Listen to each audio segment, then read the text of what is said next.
Georges Politzer, Princípios Fundamentais de Filosofia. 11ª lição. Terceira característica do materialismo marxista. O mundo é conhecível. 1. O último refúgio do idealismo. Vimos na lição precedente que o aparecimento do idealismo subjetivo de Berkeley, no século XVIII, explicava-se pela necessidade de salvar, de modo fraudulento, o idealismo objetivo da religião, que sucumbia sob os golpes das ciências e do materialismo.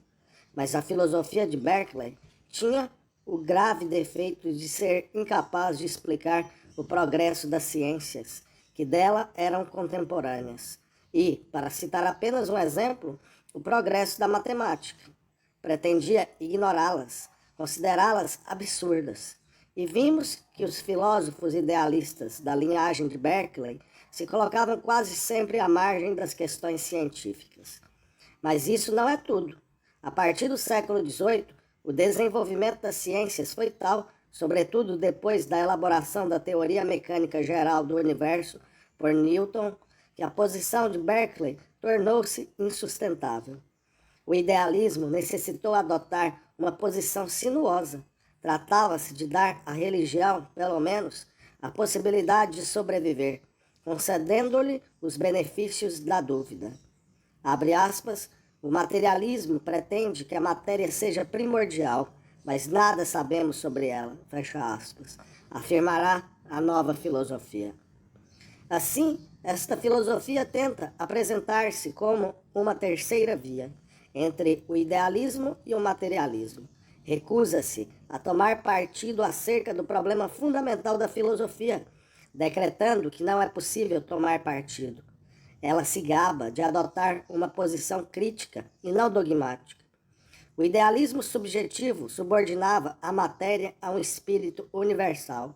O idealismo subjetivo dissolvia a matéria em nossa consciência. O primeiro foi arruinado pelas ciências da natureza e o outro pela filosofia e pelas ciências sociais. Outra nova filosofia aparece e diz: em que nos fundamos para afirmar que a ciência nos faz conhecer o real, tal qual ele é?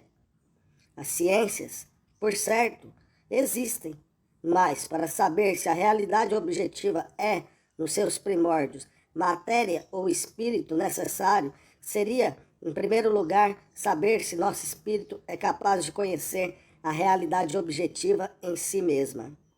Assim, pois, esta terceira filosofia não subordina a matéria ao espírito, nem dissolve a matéria na consciência, mas raciocina ao propor seu ponto de partida como se a matéria fosse impenetrável pelo espírito, pelo nosso conhecimento, e como se o nosso conhecimento fosse incapaz, igualmente, de apreender com clareza tanto a natureza quanto as possibilidades do nosso espírito. De um modo geral, esta tendência, que pretende ser impossível responder à questão fundamental da filosofia, porque somos e seremos incapazes de conhecer os princípios primeiros das coisas, se denomina agnosticismo, palavra que significa incapaz de conhecer. O precursor desta filosofia, no século XVIII, foi o escocês David Hume. O principal representante dela, na Alemanha, foi Immanuel Kant, que nasceu em 1724 e morreu em 1804. Contemporâneo da Revolução Francesa, do qual já tivemos ensejo de falar, foi na França, no século XIX, que Auguste Comte, que nasceu em 1798 e morreu em 1857, sustentou uma posição semelhante e que apareceram outros autores, nos quais o agnosticismo se mistura a outras formas de idealismo. De fato, nesses autores, nunca deparamos as tendências filosóficas em estado puro, como nos fundadores de doutrinas, mas misturas de dosagens instáveis. Além disso, a filosofia de Kant desempenhou certo papel no movimento operário, porque os inimigos do marxismo nela se apoiaram para tentar uma revisão do marxismo. Vejamos, portanto, os argumentos do agnosticismo. Hume escreveu, abre aspas,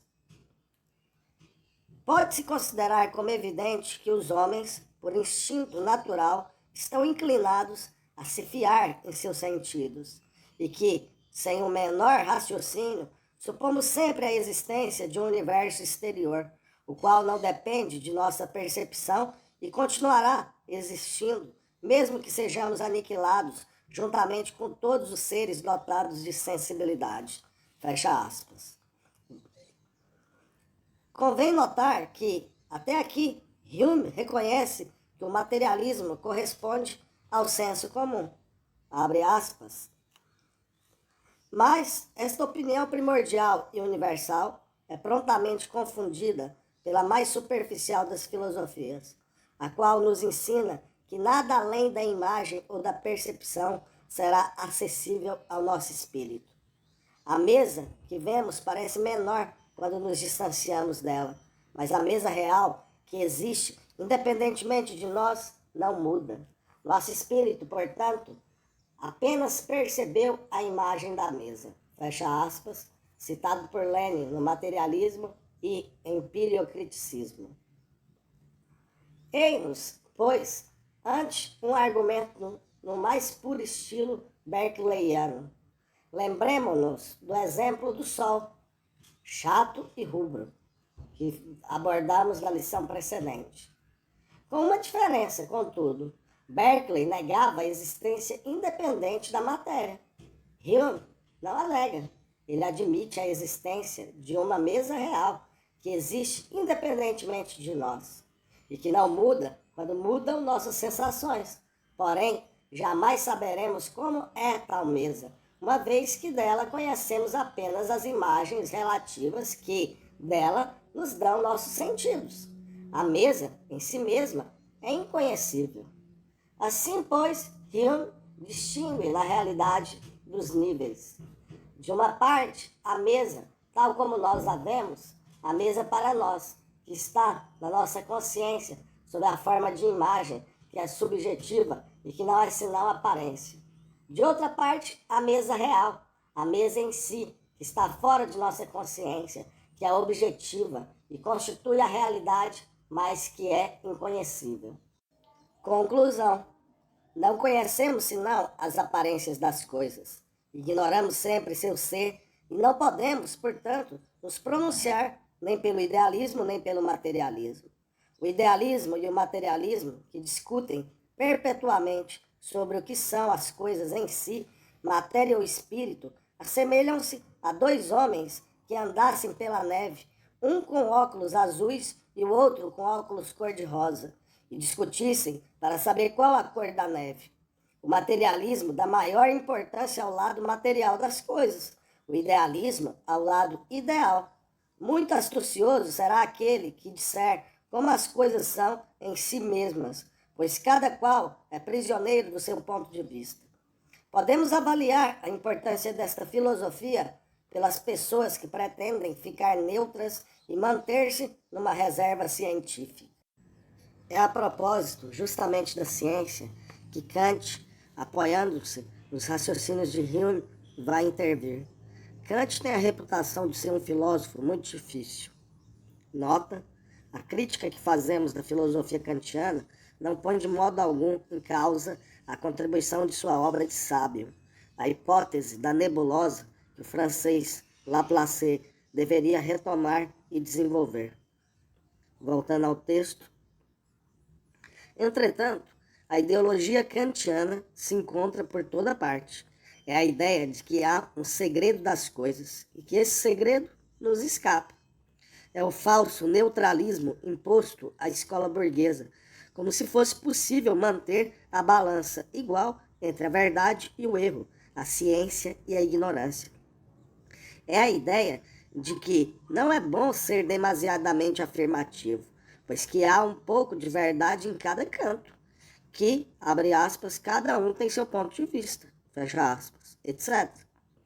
É, portanto, o tipo mesmo de ideologia adequada para desorientar as massas.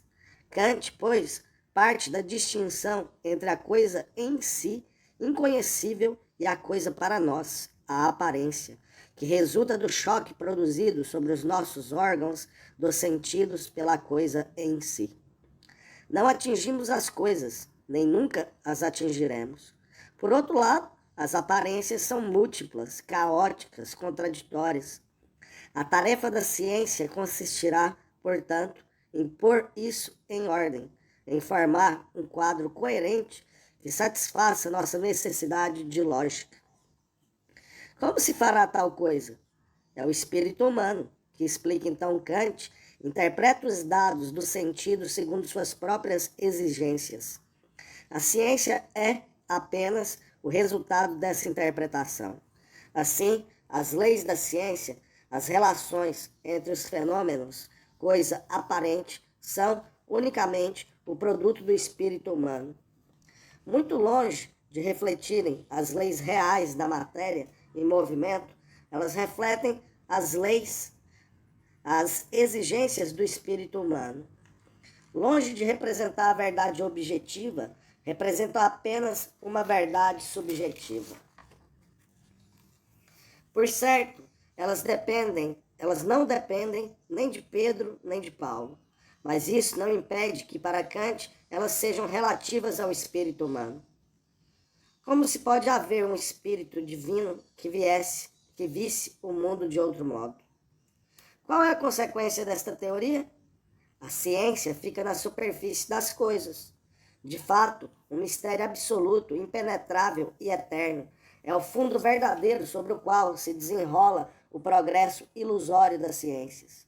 Por conseguinte, uma questão de interpretação. O kantismo nos arrasta diretamente para o ceticismo e para a inatividade, não havendo certeza nem mesmo no domínio da ciência teórica. Os agnósticos são, assim, levados a não fazer nenhuma diferença entre os erros da ciência de ontem e as verdades da ciência de hoje.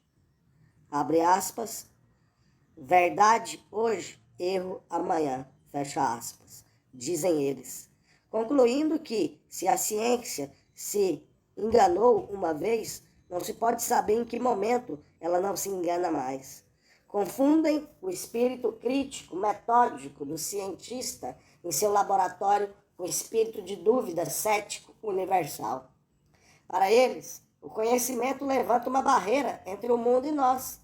Daí provém as considerações intermináveis, postas em moda nas universidades burguesas, sobre o valor da ciência, a falência da ciência, etc. Se a ciência não atinge senão as aparências, ela não é, no fim de contas, senão uma aparência de ciência, uma aparência de conhecimento. O agnosticismo, nós o dissemos, revestiu formas variadas, como é preciso saber reconhecer. O positivismo de Auguste Comte afirma que a ciência deve se limitar a constatar as relações entre os fatos, sem pesquisar a razão dessas relações. Ela deve proibir a si própria de buscar o porquê das coisas. Não deve pretender atingir o absoluto. Toda pesquisa desse gênero, toda teoria explicativa dos fenômenos que evidencia sua essência, está condenada por Auguste Comte como metafísica. E ele emprega este termo de modo ilegítimo. Tal é o credo oficial da Universidade Burguesa em matéria científica. Para o nominalismo, sustentado, por exemplo, por Henri Poincaré, a ciência é apenas uma linguagem, uma maneira de formular o que percebemos dos fenômenos, mas, de nenhum modo, uma explicação decisiva do real. Henri Poincaré pôs mesmo em dúvida a grande descoberta da translação da Terra em torno do Sol. Não quer ver o sistema de Copérnico senão como uma linguagem. Essas filosofias não dão da ciência apenas uma falsa visão, mas ainda a encaminha para desvios em que ela se esteriliza. Tiram-lhe a bela audácia da ciência do Renascimento. Eles se entendem para a tornar inofensiva. Todas essas tendências têm tido, nos últimos 100 anos, uma abundante posterioridade na França e na Alemanha, na Inglaterra e na América. Tem tido, em particular, êxito no domínio das ciências sociais. Façamos agora um resumo do agnosticismo. 1. O agnosticismo não ataca a ciência de frente. Na época de Kant e de Comte, isso não era mais possível. Ele não nega a existência da realidade objetiva. Em face da ciência, o agnóstico é, portanto, materialista. Mas ele se apressa a oferecer ajuda serviço ao outro lado, quando protesta que a ciência não é todo o conhecimento.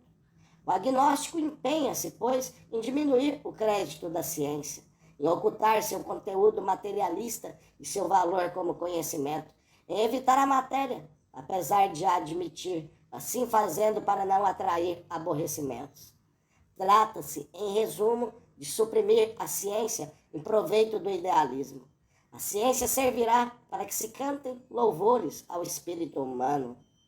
Em outras palavras, esse materialismo é um materialismo envergonhado. Citação de Marx e Engels, abre aspas.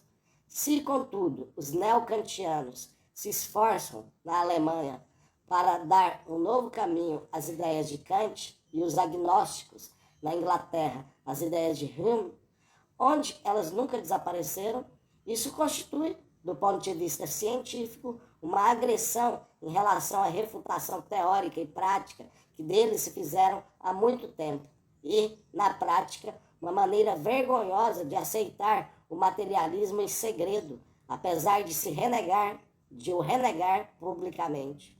Fecha aspas. 2. Esta posição intermediária corresponde maravilhosamente às necessidades da burguesia, que na época do progresso do capitalismo não pode dispensar o desenvolvimento das ciências a serviço da produção, mas que, ao mesmo tempo, estabelece um compromisso com a ideologia feudal, a religião, seja porque necessite consolidar seu poder, tal era o caso da França na época de Comte, seja porque ela ainda não se pode emancipar da ordem feudal, tal era o caso da Alemanha no tempo de Kant. 3. O agnosticismo é uma posição intermediária, apenas na aparência. Praticamente, em primeiro lugar, o que significa, em Comte, a rejeição do absoluto, por exemplo, em política?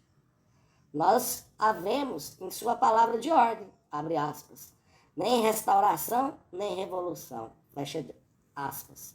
Palavra de ordem burguesa por excelência, satisfazendo-se com um materialismo envergonhado que não ousa bater-se com a face descoberta sob o pretexto de que não se pode tomar partido, o agnóstico deixa o campo livre, não aos dois antagonistas em iguais condições, mas ao mais forte. Ora, qual era o mais forte na prática? Como Lênin o mostrou no Que Fazer, o mais forte era incontestavelmente o idealismo, porque ele se beneficiava da sua antiguidade como ideologia oficial e porque, teoricamente, ele atrai os espíritos para a ladeira da felicidade. O materialismo, ao contrário, era não oficial, difícil, porque científico, e por não ser habitual, abre aspas, a imparcialidade, fecha aspas, do agnosticismo assemelha-se, portanto, à não intervenção de Léon Blum no conflito entre a República Espanhola e a intervenção fascista. O próprio Kant sabia muito bem que, deixado sem resposta teórica válida, os homens se voltariam para aqueles que pretendem lhes trazer uma, idealistas e teólogos, porque os homens têm necessidade de uma certeza filosófica. A neutralidade agnóstica é, portanto, apenas hipocrisia. Veremos, além disso, que no plano teórico, o agnosticismo tem pressupostos idealistas. 4. Enfim, o agnosticismo nos arrasta diretamente ao misticismo, ao fideísmo. Assim se chama a doutrina reacionária que admite, acima da razão, outro gênero de conhecimento, a fé. De fato, o agnosticismo rejeita todas as tentativas de demonstração racional dos dogmas religiosos, aos quais se dedicava o idealismo objetivo, uma vez que para ele conhecer os princípios do mundo, Deus ou a matéria é impossível pela razão, pela filosofia. Consequência: como não se sabe o termo final das coisas, como o homem está envolvido por um mistério insondável, nada nos impede de ter acesso à realidade suprema por vias não racionais, místicas. Nada nos impede de dar uma oportunidade à fé. Nada nos impede de pensar que seja ela o verdadeiro conhecimento. Nota 5. Vimos na 9ª lição que para Kant a fé tem um papel contra-revolucionário. Minha filosofia, explicava ele, abre aspas, tem a preciosa vantagem a favorecer, ao mesmo tempo, tanto a ciência quanto a fé. Fecha aspas. O agnosticismo não diz como o idealismo religioso. A religião é, filosoficamente, a verdade. Ele diz, talvez a religião não seja um erro, talvez haja algo de verdadeiro na religião. Percebe-se a sutileza suficiente para atrair sobre si os raios teóricos da igreja e, ao mesmo tempo, seu apoio na prática. Citação de Lenin. O fideísmo contemporâneo não repudia, de modo algum, a ciência. Ele repudia apenas suas pretensões excessivas, a saber, a pretensão de descobrir a verdade objetiva. Se existe uma verdade objetiva, como pensam os materialistas, se as ciências da natureza, refletindo o mundo exterior na experiência humana, são as únicas capazes de nos dar a verdade objetiva, todo fideísmo deve ser completamente rejeitado. Fecha aspas. Fazendo da ciência uma verdade subjetiva, o agnosticismo deixa para a fé a verdade objetiva. Abre aspas, examinai profundamente um agnóstico, disse Lenin, e encontrareis um idealista. Fecha aspas. Partindo do idealismo subjetivo, ele chega ao idealismo objetivo, que se lhe dê uma única oportunidade, é tudo quanto pode pedir hoje a teologia, limitando o horizonte do cientista, proibindo-lhe qualquer generalização teórica de envergadura. O agnosticismo e o positivismo os abandonam, amordaçados, as invenções fantásticas que a teologia reserva para eles. O Papa dedica-lhes aproximadamente esta fala, abre aspas, a ciência, como sabeis, é impotente. Somente a fé que a ultrapassa permite penetrar o mistério do universo. Fecha aspas. Unicamente a concepção marxista do conhecimento e o método do materialismo dialético podem arrancar a ciência dessa impotência em que o positivismo a encerra. 2. A concepção marxista. Citação de Stalin. Contrariamente ao idealismo, que contesta a possibilidade de conhecer o mundo e suas leis, que não crê no valor de nossos conhecimentos, que não reconhece a verdade objetiva e considera que o mundo está cheio de coisas em si que nunca poderão ser conhecidas pela ciência, o materialismo filosófico marxista parte do princípio de que o mundo e suas leis são perfeitamente conhecíveis, que nosso conhecimento das leis da natureza, verificado pela experiência, pela prática, é um conhecimento válido, que ele tem a significação de uma verdade objetiva, que não existem no mundo coisas absolutamente inconhecíveis, mas unicamente coisas ainda não conhecidas, as quais serão descobertas e conhecidas por meio da ciência e da prática. Fecha aspas. Vemos que Stalin põe em relevo o papel central da prática como meio de descobrir a verdade e como meio de verificação de nossos conhecimentos, como base da ciência.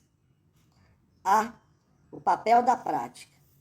Engels, no texto célebre, criticou a teoria da coisa em si, de Kant. Citação de Engels. A mais contundente refutação dessa extravagância filosófica, como aliás de todas as outras, é a prática, notadamente a experiência e a indústria. Se podemos provar a justeza de nossa concepção de um fenômeno natural, criando nós mesmos, produzindo com o auxílio de suas condições e, o que é algo mais, fazendo com que ele sirva aos nossos fins, é porque acabamos com a coisa em si, inapreensível de Kant. As substâncias químicas produzidas nos organismos vegetais e animais permaneceram coisa em si, enquanto a química orgânica não se pusesse a fabricá-las, uma após a outra. Por isso, a coisa em si tornou-se uma coisa para nós, como, por exemplo, a matéria corante da garança, a alizarina, que não fazemos mais brotar nos campos sob a forma de raízes de garança, mas que extraímos muito mais simplesmente e por menor preço do alcatrão da rulha. O sistema solar de Copérnico foi, durante 3 séculos, uma hipótese a favor da qual se podia apostar 100, 1000, 10.000 contra 1, mas era, apesar de tudo, uma hipótese. Porém, desde que Leverrier, com auxílio de dados obtidos graças a esse sistema, calculou não apenas a necessidade da existência de um planeta desconhecido, mas também o lugar que esse planeta devia ocupar no céu, e desde que Galo o descobriu em seguida, o sistema de Copérnico estava definitivamente provado. Fecha aspas, citação de Engels. Nota, vimos páginas atrás que o agnóstico Poincaré, que é posterior a Engels, persistia em considerar o sistema de Copérnico como uma hipótese. Desprezou simplesmente a brilhante verificação citada por Engels. Voltando ao texto, por que a análise da prática fornece uma refutação a esta extravagância filosófica que é o agnosticismo? Como refutar a teoria pela prática? Tal coisa não nos faz sair da filosofia, como não se esquecem de o dizer os idealistas? Observemos, primeiramente, que seu primeiro ponto de vista é insustentável. Eles afirmam que a ciência tem um valor prático, industrial, que é possível nos servirmos dela, e ao mesmo tempo recusam-lhe qualquer valor teórico. Como conciliam essas ideias, que entendem por valor prático da ciência? Na verdade, eles não podem responder. Se a separação da teoria e da prática tem um sentido, não pode ser outro, senão o seguinte: significa a separação, a oposição que existe sob o regime capitalista entre o trabalho intelectual e o trabalho manual, e não outra coisa. Qual é, pois, a concepção marxista da prática? A palavra se aplica ao mesmo tempo. Primeiro, ao trabalho, à produção, à indústria. Segundo, ao trabalho de pesquisa científica, à experimentação, à verificação experimental. Terceiro, à prática social, a mais elevada forma da qual dependem as outras duas. Por exemplo, a prática da luta de classes. A prática é a atividade do homem transformando o real. Ela começa com o trabalho material e a sensação. Kant considerava a sensação como uma simples imagem, a sensibilidade como uma faculdade passiva. Para a dialética, a sensação é movimento, e nós vimos na lição precedente que a sensação está ligada à atividade prática. A sensibilidade e a atividade não estão separadas, como ensinava Kant, como metafísico.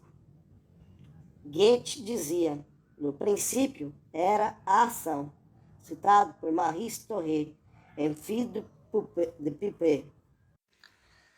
Se a prática é a fonte das sensações, das impressões, do conhecimento de primeiro grau, ela é também produção de objetos. Kant diz: nós não apreendemos as coisas. Separa metafisicamente o objeto do sujeito. Estabelece uma ruptura entre o pensamento e o real. Nada é mais falso. Nós apreendemos as coisas na medida em que as produzimos. Produzindo-as, nelas incorporamos nossa atividade e nosso pensamento. Se sabemos produzir artificialmente a alizarina, é porque dominamos sua natureza e a conhecemos em si mesma. Para o materialismo, a superstição segundo a qual um produto artificial não vale um produto natural não tem sentido. Se, portanto, a concepção que temos de uma coisa é justa, exata, o efeito de nossa prática, por ela orientada, corresponderá à nossa expectativa. E isso constituirá a verificação objetiva de nossos conhecimentos. Todas as coisas estão indissoluvelmente ligadas ao processo que as produz, intervindo corretamente nesse processo, suscitando o homem se liga literalmente à própria coisa. Nela penetra e prova, assim, a justeza de sua concepção. Citação de Engels: desde que empregamos esses objetos pelo nosso próprio uso, segundo as qualidades que neles percebemos, submetemos a uma prova infalível a exatidão ou a inexatidão das nossas percepções sensoriais. Se essas percepções forem falsas, o uso do objeto que elas nos sugeriram será falso. Por conseguinte, nossa tentativa deve fracassar. Mas se conseguirmos atingir nosso fim, se constatarmos que o objeto corresponde à representação que dele temos, se ele nos der o que esperávamos do seu uso, isso é a prova positiva de que, no quadro dos seus limites, nossas percepções do objeto e de suas qualidades concordam com a realidade objetiva. E se, ao contrário, fracassarmos, não estaremos geralmente muito longe de descobrir a causa do nosso fracasso. Descobriremos que a percepção que serviu de base para nossa tentativa ou era por si mesma incompleta ou superficial, ou então foi associada de um modo que não justificava a realidade dos dados de outras percepções. É o que denominamos um raciocínio defeituoso. Assim, sempre que tivermos tomado o cuidado de educar e utilizar corretamente nossos sentidos e de manter nossa ação nos limites prescritos por nossas percepções corretamente obtidas, isto é, cientificamente controladas, e corretamente utilizadas, descobriremos que o resultado de nossa ação demonstra a conformidade de nossas percepções com a natureza objetiva dos objetos percebidos. Fecha aspas, fim da citação. Para retomar uma fórmula citada por Engels, abre aspas, a prova do pudim é que o possamos comer, fecha aspas. A prova de que a ciência é verdadeira é que ela nos permite transformar o mundo natural e social.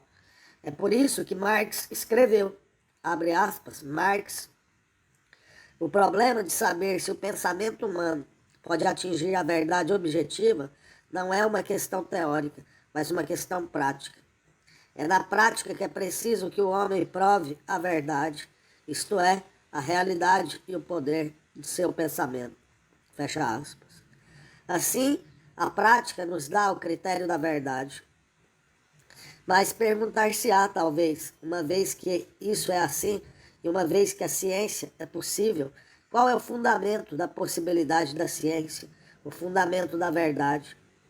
A resposta a essa pergunta foi dada na lição precedente. Kant, com efeito, nos fala do espírito humano e duvida que ele possa conhecer a realidade, pois imagina o estranho à matéria, anterior à experiência. Além disso, ele o crê imutável, incapaz de transformações. Reconhecemos aí sua posição metafísica, antidialética, e ao mesmo tempo aprendemos ao vivo o pressuposto de todo idealismo, para o qual o espírito é originariamente dado, com suas faculdades constituídas uma vez por todas. Vimos que o materialismo, ao contrário, propõe e resolve o problema da origem do espírito humano. Mostra que ele é um produto da evolução, um produto da experiência milenar da humanidade, um produto da prática. A consciência é um produto social. Se a consciência sai da natureza e da sociedade, ela não lhes é estranha. Ela pode, portanto, refletir corretamente as leis da natureza e da sociedade. Abre aspas, É a dialética das coisas que produz a dialética das ideias, e não inversamente. Fecha aspas, Lenin. Por conseguinte, contrariamente ao idealismo, que apresenta o erro como natural ao homem e a descoberta da verdade quase como um milagre, o materialismo mostra que a verdade é primordial, mesmo que ela não seja perfeita logo de início, porquanto ela não é senão o reflexo do real no cérebro do homem, e esse reflexo é um processo natural. O ser do mundo está sempre presente em nós. Nessas condições, como o materialismo explica o erro? Como se explica que ele seja possível? Como se explica que existam falsas concepções do mundo, como as concepções idealistas e, entre outras, as religiões? Para responder a essas questões, é preciso partir do fato de que as coisas têm aspectos múltiplos, que nossos sentidos descobrem sucessivamente graças ao desenvolvimento de nossa atividade prática. Se alguém se fixa em um desses aspectos apenas, não é possível que esse alguém tenha um conhecimento válido das coisas. Por exemplo, a forma de um bastão mergulhado na água não pode ser exatamente conhecida se nós nos ativermos unicamente ao testemunho dos nossos olhos. Assim é para todas as coisas. O erro não é absoluto. Ele se enraiza quando o momento da prática é isolado de todos os outros. É por isso que ele pode ser sempre corrigido e eliminado pela própria prática. Porém, vimos na lição anterior que o conhecimento compreende 2 graus, a sensação e o conceito. A passagem do primeiro para o segundo constitui uma generalização. E aí se encontra uma segunda fonte possível de erro, pois acontece que, às vezes, generalizamos a partir de bases insuficientes. Tal é o caso, por exemplo, de alguém que, depois de examinar o comportamento de alguns políticos burgueses, afirmasse: todos os políticos são corrompidos. Reconhecemos aqui o modo de pensar dos metafísicos, que eleva ao absoluto um aspecto da realidade. É ainda, neste caso, a insuficiência da análise concreta que dá origem ao erro. Mas é preciso notar que, sempre que generalizamos, existe a possibilidade de abandonarmos o real, de deformarmos a imagem que temos dele. O erro não é absoluto, é apenas uma verdade deformada. No próprio processo do conhecimento existe, segundo a expressão de Lenin, a possibilidade de uma fuga imaginativa para fora do real. As ideias possuem uma força de sedução que lhes é própria. Uma vez nascidas, elas existem por si mesmas. Dito em outros termos, a atividade cerebral pode se exercer de modo relativamente autônomo, destacando-se da prática, que é a única capaz de controlar o valor das construções de ideias que se formam fora dela. A prática, neste caso, também é, pois, o único meio de reduzir o erro às dimensões da verdade, de trazer para a terra o pensamento transviado. Convém notar que certas condições da produção da existência social não favorecem essa eliminação continuamente necessária do erro. Por exemplo, o fraco desenvolvimento das forças produtivas nos começos das sociedades não permitia ao homem descobrir as verdadeiras causas dos fenômenos naturais, os quais ele explicava então por causas imaginárias. Daí as lendas, os mitos, as crenças religiosas. Engels escreveu, abre aspas, o instinto da personificação das forças da natureza é que criou deuses por toda parte. Considerado como etapa de transição necessária, explica a universalidade da religião. Fecha aspas. Ver também a 9ª lição, o ponto 5. A divisão da sociedade em classes antagônicas, uma das quais trabalha enquanto a outra é proprietária, dirige a produção, concebe planos e pode se dedicar a certas ocupações intelectuais, favorece o desenvolvimento de concepções puramente especulativas. Ao mesmo tempo, os produtos da atividade mental do homem, as ideias, por meio das quais ele dirige a produção e a vida social, dão-lhe a ilusão de serem elas a verdadeira origem da realidade e de não dependerem senão delas mesmas. Essa inversão da relação entre a realidade objetiva e as ideias, que só é possível graças ao arrebatamento para fora do real, constitui a concepção idealista do mundo, que dá de todas as coisas uma imagem invertida, fantástica e representa a forma suprema do erro. Dessa forma, o materialismo não refuta apenas o idealismo, mas explica sua origem. Lenin declarou que o idealismo é uma excrescência, um dos traços ou uma das facetas do conhecimento que se expande exageradamente no absoluto, destacado da matéria. O idealismo, por certo, reflete o real, mas às avessas, e o faz andar de pernas para o ar. Os idealistas, disse Lenin, são flores infecundas, parasitas que brotam da árvore viva, produtiva, toda poderosa do verdadeiro conhecimento humano, objetivo, absoluto. E Mao Tse-tung escreveu, abre aspas, o conhecimento destacado da prática é inconcebível, fecha aspas. B. Uma falsificação da noção marxista da prática.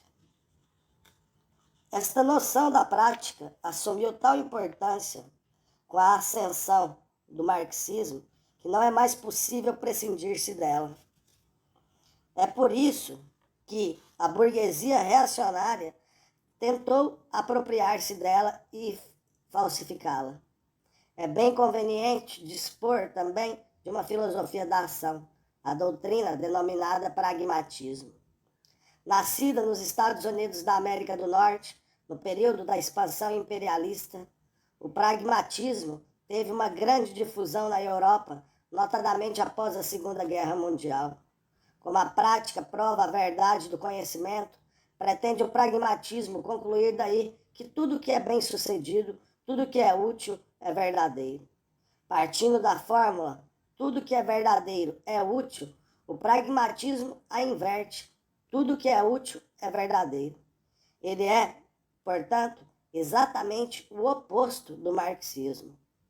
Não é difícil descobrir que o pragmatismo é uma grosseira variedade do agnosticismo. O fundamento da verdade não é, segundo ele, a conformidade do pensamento com o real,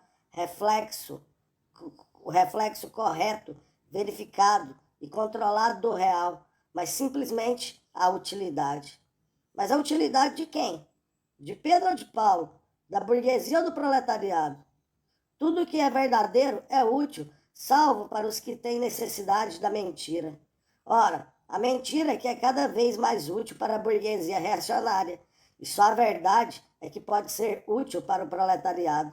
Para o pragmatismo, a verdade é, portanto, subjetiva, não é objetiva. Com efeito, ele se desinteressa da verdade em si mesma, uma filosofia da ignorância, o mais retrógrado dos idealismos. O pragmatismo, por exemplo, dirá: a religião existe, ela é útil para certas pessoas, portanto ela é verdadeira. De fato, o pragmatismo, ideologia típica da burguesia decadente, que renega a ciência, subordina, muito simplesmente, a verdade aos interesses da classe dominante. É a apologia do maquiavelismo. A razão de Estado, macartismo, justifica o assassinato dos Rosenberg. Decretar-se-ão verdadeiras as coisas mais opostas, se tal for do interesse do capital. É a idolatria do lucro máximo. Enquanto filosofia da ação, o pragmatismo recomenda a ação que traz proveitos, quaisquer que sejam os princípios. Para ele, o fim, a utilidade, justifica os meios. É a filosofia típica dos aventureiros fascistas, segundo a fórmula. A verdade é aquilo que Mussolini pensa neste instante. Em matéria científica, o pragmatismo recomenda o abandono da teoria, do pensamento, da previsão. Preconiza experiências para ver, ao acaso, quaisquer que elas sejam. Se dão certo, tanto melhor, se não, tanto pior. O pragmatismo autoriza, sim, experiências criminosas. Esta teoria objeta constituirá toda a bagagem ideológica dos médicos nazistas e de seus êmulos japoneses, que faziam experimentos com prisioneiros. Ela é, atualmente, a dos seus êmulos americanos, em matéria de guerra bacteriológica. Os ideólogos burgueses, ao mesmo tempo que tentam justificar, assim, a prática de classe da burguesia, pretendem atribuir o pragmatismo aos marxistas. Segundo eles, os marxistas consideram a eficácia acima de tudo, não considerando como verdadeiro, senão o que é útil aos obscuros desígnios de sua seita. Certos ideólogos pretendem até atribuir aos marxistas a teoria da mentira vital de Hitler, totalmente diferente à concepção marxista. Longe está ela de admitir que uma ideia é verdadeira porque é útil.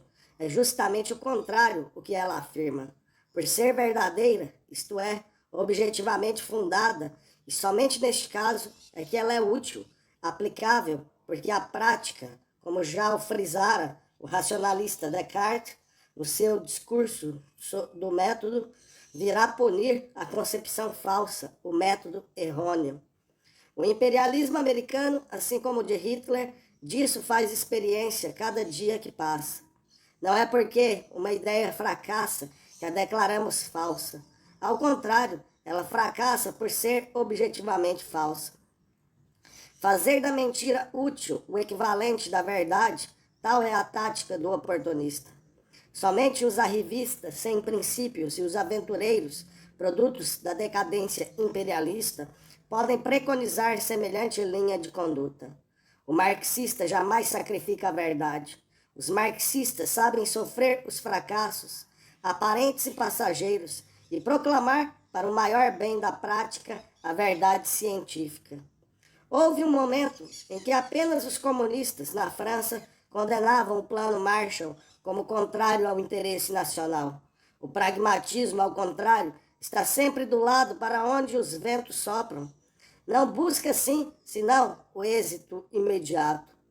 Mas a prática permitiu verificar os dados teóricos sobre os quais se apoiava a condenação do Plano Marshall, permitiu que se evidenciasse a verdade aos olhos das grandes massas, que se mostrasse quais as afirmações conformes com a realidade e quais as que lhe eram contrárias.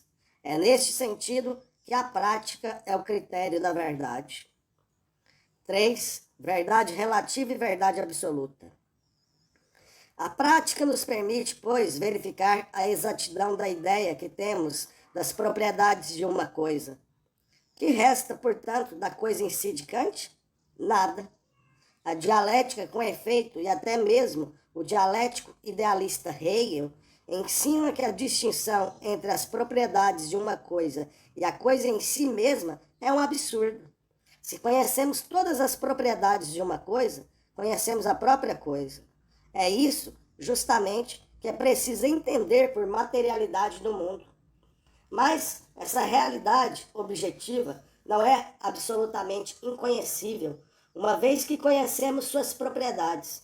Seria absurdo dizer, vosso caráter é uma coisa, vossas qualidades e vossos defeitos outra. Conheço vossas qualidades e defeitos, mas não o vosso caráter. Porque caráter é, precisamente, o conjunto dos defeitos e das qualidades. Do mesmo modo, a pintura é a totalidade das obras pictóricas. Absurdo seria dizer.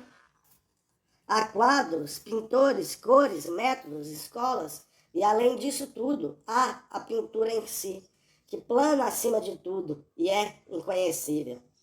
Não há duas partes no objeto. Ele é um todo, do qual descobrimos progressivamente os diversos aspectos pela prática. Em relação às propriedades ocultas das coisas, a dialética nos ensina que elas se revelam pela luta interna dos contrários, que dá origem às mudanças. O estado líquido em si é justamente aquele estado de equilíbrio relativo que revela sua contradição interna por ocasião do congelamento ou da ebulição. Por conseguinte, abre aspas, citação de Lenin, não existe e nem pode existir nenhuma diferença de princípio entre o fenômeno e a coisa em si. Apenas há diferença entre o que já é conhecido e o que não o é. Fecha aspas. Pelo conhecimento cada vez mais profundo do real, a coisa em si torna-se progressivamente coisa para nós. Vemos, pois, que para a teoria materialista dialética do conhecimento existe uma verdade absoluta, isto é, de acordo com a realidade em si mesma. Contrariamente a Kant, para quem a verdade era relativa ao espírito humano, o marxismo define a verdade como um processo natural, o reflexo cada vez mais exato na consciência dos homens da realidade objetiva exterior a essa consciência. Dizer que os marxistas negam a existência da verdade é, portanto, pura calúnia. Mas se tomamos o exemplo do líquido, vemos que é pela mudança que se manifesta o conteúdo interno de um fenômeno. É, pois, necessário esperar muitas vezes que o fenômeno atinja certo grau de desenvolvimento, de amadurecimento, para que a sua verdade apareça nitidamente. Enquanto as contradições são muito recentes, não as podemos distinguir ainda. É isso que torna difícil o estudo dos começos de um ser vivo, por exemplo. O mesmo se dá com o capitalismo, cujas chagas incuráveis, cujas contradições insolúveis aparecem cada vez melhor aos olhos das grandes massas à medida que ele entra em agonia. É por isso que o dialético Hegel afirmava, abre aspas, a coruja de Minerva, símbolo da ciência, da verdade, só levanta voo com o crepúsculo, fecha aspas. É, por conseguinte, o desenvolvimento mesmo dos fenômenos que permite o progresso do conhecimento. É por isso que precisamos saber observar pacientemente e deixar transcorrer o tempo necessário para que se forme no cérebro o reflexo da realidade. Isto de modo algum contradiz o fato de que é possível apressar o processo do conhecimento por meio da imaginação, da antecipação científica, da hipótese. Citação de Lenin, abre aspas. A respeito da teoria do conhecimento, como em todos os outros domínios da ciência, importa raciocinar sempre dialeticamente, isto é, nunca supor nossa consciência como invariável e completamente realizada, mas analisar o processo graças ao qual o conhecimento nasce da ignorância, ou graças ao qual o conhecimento vago e incompleto se transforma em conhecimento mais adequado e mais preciso. Fecha aspas. Existem, pois, coisas que nunca poderão ser conhecidas? Absolutamente não, mas somente coisas desconhecidas que serão descobertas e conhecidas por meio da ciência e da prática. Toda a história da ciência confirma a inexistência do inconhecível, a transformação incessante do desconhecido em conhecido. Kant, ao contrário, considerava certos problemas insolúveis. Seu horizonte científico era, aliás, restringido pelos limites da ciência do seu tempo. Por exemplo, a química orgânica e a biologia não existiam ainda. Posteriormente, o horizonte se alargou, mas aqueles que repisam Kant não querem perceber isso. Assim, enquanto o agnosticismo é pessimista e lamenta a fragilidade do espírito humano, o materialismo é otimista e não considera nenhum problema, por exemplo, o do câncer, como insolúvel. O desconhecido é apenas provisório e o regime capitalista, sustando o desenvolvimento da ciência, prolonga essa provisoriedade. Melhor ainda, o materialismo nos permite planificar o desenvolvimento da ciência, prevendo os domínios em que as descobertas estão próximas e tomando todas as medidas para as apressar. Aliás, não aconteceu frequentemente no passado que descobertas chegadas à maturidade foram feitas quase que simultaneamente por cientistas que se ignoravam mutuamente? Isso é uma prova magnífica de que o conhecimento é um processo natural, provocado em nós pelas próprias coisas. Mas é necessário ainda considerar que o desenvolvimento de dado fenômeno não é independente de todos os outros. Tudo se relaciona e a natureza é infinita no espaço e no tempo. A natureza produz sempre coisas novas, ela é inesgotável. É por isso que o desenvolvimento do conhecimento é também infinito. Há mais coisas no mundo do que as que conhecemos, mas como tudo se relaciona, o que ignoramos liga-se ao que sabemos. Por conseguinte, a ciência não se pode deter num ponto dado, e nesse sentido, cada uma de suas verdades, consideradas em si mesmas, é relativa porque é relativa a todas as outras verdades. Para além da molécula, descobriu-se o átomo, para além do átomo, o elétron, o núcleo, para além destes, outras partículas. Mas não há motivo para crermos que se possa esgotar a realidade. Abre aspas, o próprio elétron, disse Lenin, é inesgotável, fecha aspas. Contudo, isso não diminui em nada o valor objetivo dos nossos conhecimentos, porque, como disse Lenin, abre aspas, no relativo existe o absoluto, fecha aspas.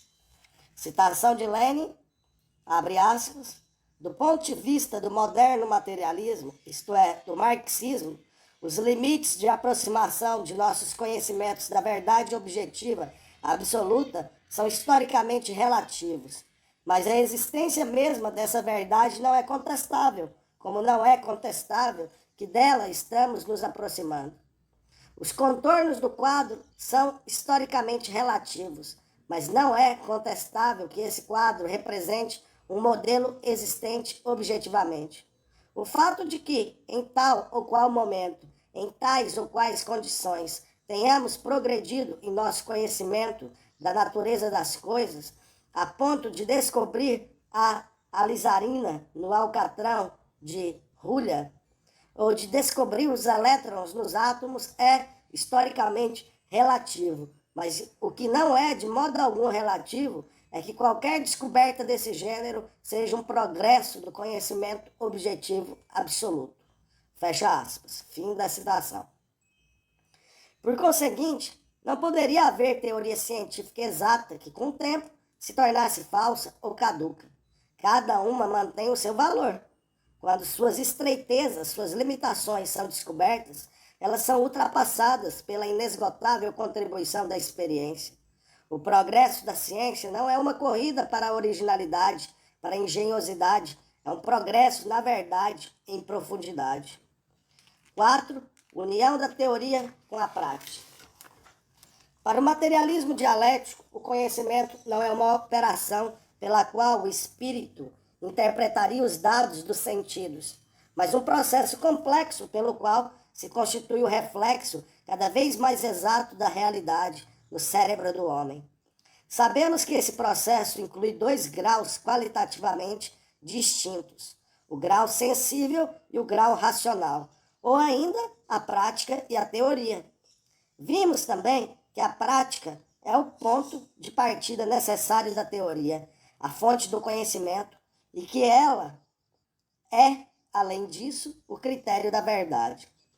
Assim, portanto, toda teoria deve necessariamente retornar à prática, e isto por 2 razões.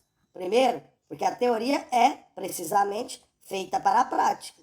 Ela não se elabora para satisfazer a vã curiosidade do diletante, que contempla o mundo mais precisamente no intuito de contribuir para o transformar. Segundo, porque, uma vez que o real é movimento, mudança incessante, a teoria que busca bastar-se a si mesma esteriliza-se e não passa de dogma morto. Sem o retorno constante à prática, o processo do conhecimento se detém. Não é mais possível obter-se um reflexo cada vez mais exato do real, corrigir as insuficiências da teoria, aprofundar o conhecimento do mundo. Chamam-se empiristas os filósofos que pensam que o conhecimento limita-se inteiramente ao primeiro grau, às sensações. Chamam-se racionalistas e idealistas aqueles que compreendem bem o papel das ideias, do conhecimento teórico, mas consideram que elas caíram do céu, que não podem provir da prática. Uns e outros separam arbitrariamente os 2 graus de conhecimento, não compreendem a unidade deles. concebe-se a importância desta tese no domínio da prática revolucionária. Aqui, como nas ciências, cada indivíduo não pode experimentar tudo por si mesmo. Acumulou-se uma experiência social que a teoria elabora e que cada um deve esforçar-se por assimilar, se não quiser cair nas concepções cuja falsidade já foi reconhecida e corrigida graças à experiência secular do movimento operário. Aquele que se descuida da teoria atola-se no praticismo, age como cego e move-se nas trevas. Aquele que se descuida da prática fixa-se no dogmatismo, não passa de um doutrinador cujos raciocínios soam ocamente. Abre aspas, citação de Stalin. Evidentemente, a teoria fica sem objeto se não se liga à prática revolucionária. Da mesma forma, a prática torna-se cega se seu caminho não for iluminado pela teoria revolucionária. Fecha aspas. A concepção marxista do conhecimento nos permite refutar a ideia falsa segundo a qual, para sermos imparciais, objetivos, para conhecermos a verdade em si mesma, é preciso que nos mantenhamos afastados da prática. É a isso que se dá o nome de objetivismo burguês, instrumento de guerra contra o marxismo. Do mesmo modo, valeria dizer, o físico que faz experimentos não pode ser objetivo, uma vez que foi influenciado por seus experimentos. Citação de Mao Tse-tung, abre aspas, quem busca adquirir conhecimentos deve participar da prática, que modifica a realidade. Quem quiser conhecer o sabor de uma fruta, deverá pô-la na boca e mastigá-la. Quem quiser conhecer a organização e a natureza do átomo, precisará fazer certos experimentos físicos e químicos, modificar o meio do átomo. Quem quiser conhecer a teoria e os métodos da revolução, deverá participar da revolução. Todos os conhecimentos autênticos provêm da experiência direta. Fecha aspas. É por isso que é impossível assimilar correta e profundamente o marxismo, se ficar de braços cruzados, contemplando a ação ao invés de participar dela. Isto degrada aos ideólogos pequeno-burgueses, os quais pretendem que não poderemos julgar o valor do marxismo se não nos mantivermos afastados do próprio movimento pelo qual se constitui, se verifica e se enriquece essa teoria. Somente a prática revolucionária nos permite descobrir a verdade da sociedade capitalista, porque só ela se propõe a transformar essa sociedade, modificar as condições em que se funda essa sociedade. E somente a prática revolucionária necessita da verdade, uma vez que, sem teoria justa, corre-se para o fracasso. É por isso que, abre aspas, citação de Lenin, o materialismo supõe de qualquer modo o espírito de partido. Ele nos obriga, na apreciação de qualquer acontecimento, a nos mantermos abertamente e sem equívocos, segundo o ponto de vista de um grupo social determinado. Fecha aspas. Ver também breve aparição do caminho e da sua obra, de 1946. Fecha aspas. Citação de Mao Tse-tung, abre aspas. Tal grupo social, nos dias de hoje, é o proletariado revolucionário. É através da prática que as verdades se descobrem, se confirmam e se desenvolvem. É preciso passar ativamente das sensações, das percepções sensíveis ao conhecimento racional. Deste, a direção ativa da prática revolucionária, a transformação do mundo subjetivo e objetivo. Vai-se da prática ao conhecimento, depois retorna-se deste à prática e desta volta-se ao conhecimento. Este movimento não tem fim em sua cíclica repetição. O conteúdo de cada ciclo da prática e do conhecimento eleva-se relativamente ao ciclo precedente ao nível superior. Fecha aspas. Fim da citação. É, portanto, radicalmente falso considerar o marxismo como uma teoria que representaria apenas o sentido subjetivo que a história assume para o proletariado. Dito de outro modo, sua interpretação subjetiva dos acontecimentos e não como uma ciência. Disto, seguir-se-ia que os proletários não teriam necessidade de aprender o marxismo, uma vez que ele seria seu ponto de vista espontâneo, e que os não proletários não deveriam aprender, porque não representaria seu ponto de vista. Muito ao contrário, dizemos, o marxismo é uma ciência, todos necessitam dele e o devem aprender. Ele não é supérfluo, nem contraindicado para ninguém. Ser objetivo não é recusar todas as teorias, é ater-se a uma teoria que esteja de acordo com os processos objetivos do desenvolvimento social. Esta conformidade só poderá ser verificada pela prática social. Esta prática não cria o processo de desenvolvimento, apenas o ajuda. Do mesmo modo que o cientista, no seu laboratório, pode acelerar a marcha de um processo, mas não destruí-lo ou criar sua lei. Por conseguinte, não só devemos combater o agnosticismo teoricamente, mas também arruiná-lo praticamente, provando pela ação que podemos agir sobre o mundo com conhecimento de causa, que o marxismo é a verdade histórica.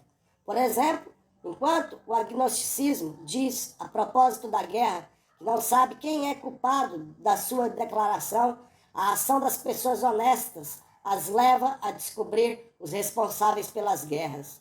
Assim é que o proletariado verificou pela experiência o valor do materialismo marxista, seu valor de previsão.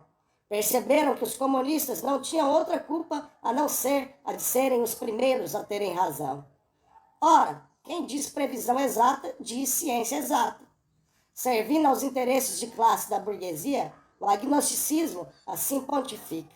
Não há ciência da sociedade, não pode prever neste setor e nada se deve fazer. A classe dominante pode dormir tranquilamente.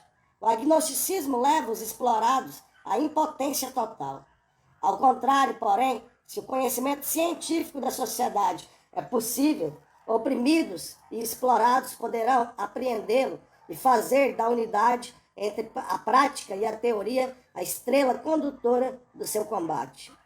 Em face do agnosticismo, que engendra o ceticismo e o pessimismo, que são as atitudes dos homens superados pelos acontecimentos que eles não compreendem, de homens que não creem em mais nada, isto é, que estão prontos a crer em qualquer coisa, o materialismo engendra um otimismo razoável e permite compreender que o homem pode dirigir conscientemente o curso dos acontecimentos. O materialismo inspira uma consciência ilimitada no poder do pensamento aliado à ação. Assim, se aclara a verdade profunda da tese de Marx. Abre aspas, citação de Marx e Engels. Os filósofos se limitaram a interpretar o mundo de diferentes modos, mas nós buscamos transformá-lo. Fecha aspas. Georges Politzer, Princípios Fundamentais de Filosofia.